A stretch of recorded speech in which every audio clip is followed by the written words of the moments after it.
Hey guys, welcome back to Fantasy Tipped, and today we're talking about the fantasy overview of the Dallas Stars heading into the upcoming 2021 season. Let's get started. First off, let's talk about the Dallas Stars lines. When everybody is healthy, the lines will be Benn, Seguin, Radulov on the first line, Gurianov, Hintz, and Pavelski on the second line, and Kiviranta, Faksa, and Dickinson on the third line. Unfortunately for Dallas, both Seguin and Ben Bishop, their number one goalie, are injured right now, so the lines will probably look something like this. Benn, Pavelski, and Radulov, Gurianov, Hintz, and Kiviranta, Robertson, Faksa, and Dickinson. And then for the goalies, we have Khudobin as the number one, and we have Ottinger as the number two. On that top power play, we've got Pavelski, Roope Hintz, Jamie Benn, Heiskanen, and Alexander Radulov. On that second power play, we've got Kiviranta, Faksa, Robertson, Klingberg, and Gurianov. And these are while Seguin is injured, of course. Let's get started and jump right into our do not draft list. And first on our do not draft list, as much as it hurts me to say this, it's John Klingberg. If you watched the playoffs last year, I think you know how good Miro Heiskanen looked. He would have been the MVP had Dallas won the Stanley Cup. Honestly, I think Heiskanen takes over that role as the number one defenseman on Dallas. So I do think that Heiskanen gets a spot on that top power play, which is honestly a lot more deadly than that second power play, let's be honest. And if Klingberg gets demoted to that second power play, his value is a lot less. And yes, I know that Klingberg still did well in the playoffs, right? But honestly, if you want the best Dallas defenseman, you can get him not that many spots before Klingberg. And to me, Heiskanen is such a safer bet to get more points, more block shots, more hits, and a better plus minus. So to me, it's a no-brainer. If you want a stud Dallas defenseman, you take Heiskanen and not Klingberg. So next on my do not draft list is Denis Gurianov. And the reason for this is his shooting percentage. His shooting percentage was 15.15, which is really, really high considering the league average is 9.5.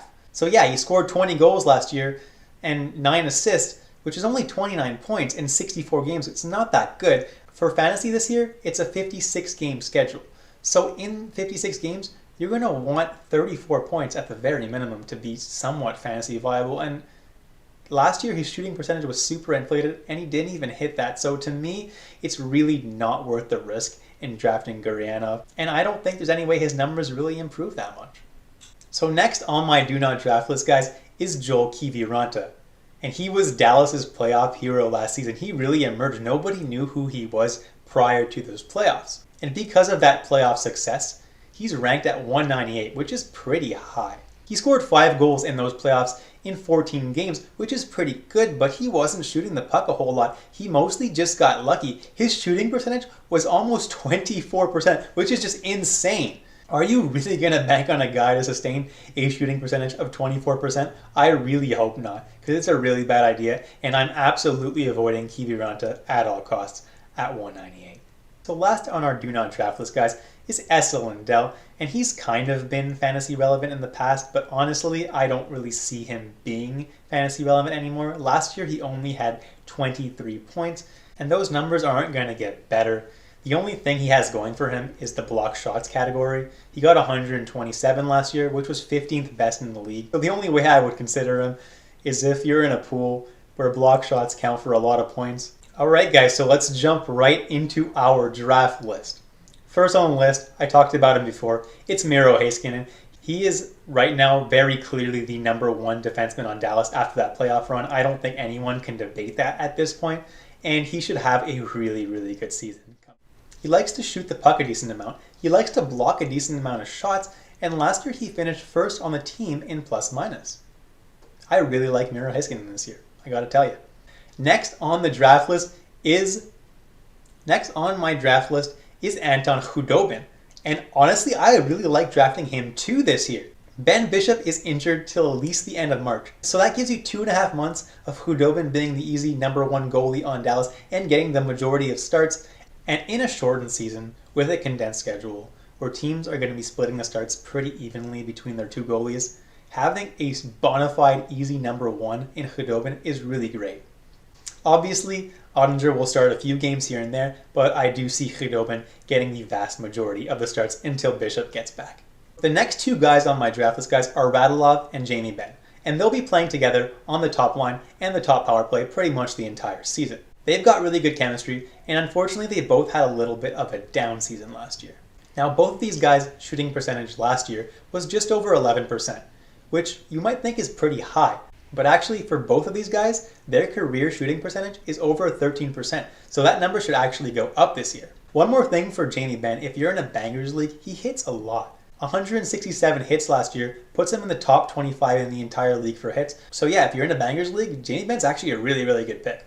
Combine that with the fact that Tyler Seguin had a shooting percentage of under 7% last year, there's no way that these numbers can't go up. Now, I understand that Dallas has kind of transitioned into a more defensive system. So obviously I don't expect Jamie Benn and Radulov to have 70, 80-point seasons again, but I do think they can be pretty good in fantasy nonetheless. So next on this list, guys, is Roope Hintz, and I'm not super high on him. I think he's got a decent chance to do well, but I'm not super crazy about it. The only reason he's on my draft list and not on my do not draft list is because Seguin is injured. So because of this, he has a chance to play on that top line with Jamie Benn and Alexander Radulov, and he's pretty much guaranteed to play on that top power play with those guys. Because of this, I think he'll improve on his numbers from last year, even though his shooting percentage was a little bit scarily high at over 15%.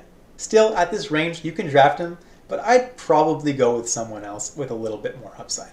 So next on my draft list is Joe Pavelski, and the only reason he's on this list is because his ranking is pretty late and because Seguin is injured. Because of that injury, he has a very good shot of centering that top line alongside Benn and Radulov.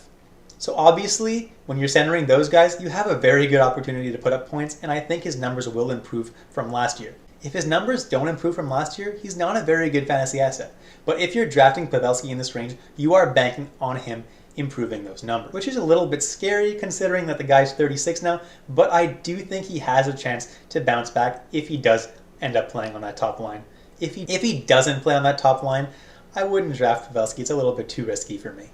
So next on my draft list, guys, is my must draft player of the video, and that is Tyler Seguin. Yeah, Tyler Seguin is my must draft player of the video. Let me explain.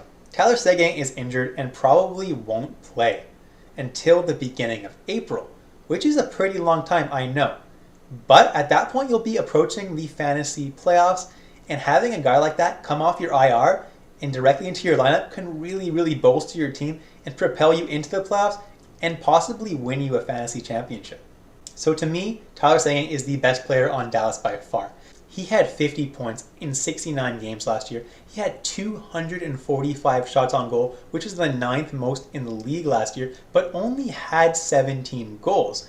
His shooting percentage was below 7%, and Tyler Seguin is an elite goal scorer. He could also achieve a shooting percentage next year of over 13%. So he could potentially double that shooting percentage next year. Yes, I know he'll be missing a good chunk of the season, but once he returns, he could easily perform at a point per game pace for you. The crazy thing is Seguin is currently ranked at 326 in Yahoo drafts, so he's actually not being drafted in most drafts. So in your draft, with your last pick or your second to last pick if you're worried, draft him and put him directly on your IR. If you're watching this and your draft has already happened, go see if he's available. Grab him, put him directly on your IR, and hold him until you have a chance. This year, because of COVID, your IR is likely a little bit bigger than normal, so you probably have the spot to just stash him until he gets healthy.